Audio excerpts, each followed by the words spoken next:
Florida's controversial Stand Your Ground law was supposed to increase public safety, but new figures show that the 11-year-old law is failing miserably at protecting the state's citizens. In fact, gun homicides in Florida have increased by a whopping 32% since 2005. Here to talk about why that is Farron Cousins, executive editor of one of the biggest trial magazines in the country, the Trial Lawyer magazine.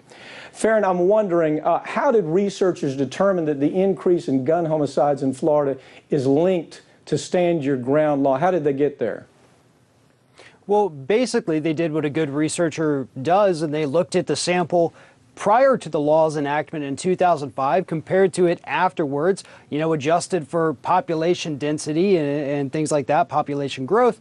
And they found out that as soon as this law was signed by then Governor Jeb Bush, there was an immediate spike, almost overnight, in the number of homicides and gun-related deaths in the state of Florida. And it was all directly attributed to this specific law that the NRA pushed upon Florida. And I have to say, it is interesting. It was sold to the public under the guise that it was going to keep us safer, but in reality, it was just a way for the NRA to make more money from more people buying guns. That's what this law was about 100%. Farron, what has research shown about the role race plays in Stand Your Ground incidents? What's it showing?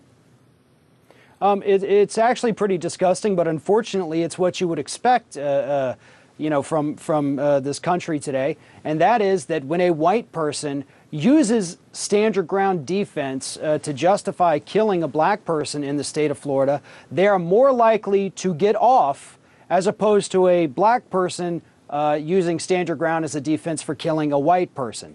The justice system, not just in Florida, but all over this country, is very racist. When you look at it, a white person is much more likely to get off for the same crime committed by a black person or a Hispanic person. And it's no different with these Stand Your Ground laws. You go case by case, and the white people are more likely to get off when they kill a black person. Not just they get off in general, but when they kill a black person. It's a really disgusting trend that's not just taking place in Florida, it's taking place in the 30 states that have also passed similar laws.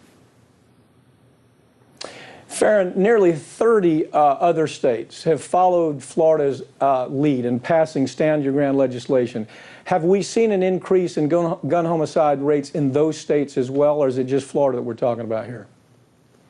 We're looking at every single state, no less than an 8% increase in gun-related homicides since these laws were signed. 8% is the best case scenario. Other states are even higher than that, but the minimum we're seeing is 8% increase in these homicides, directly related, again, to these Stand Your Ground laws, this castle doctrine of people thinking they can go out there, kill someone, and get away with it because they just say it was self-defense. So that is obviously a trend. There's no way to not call it a trend.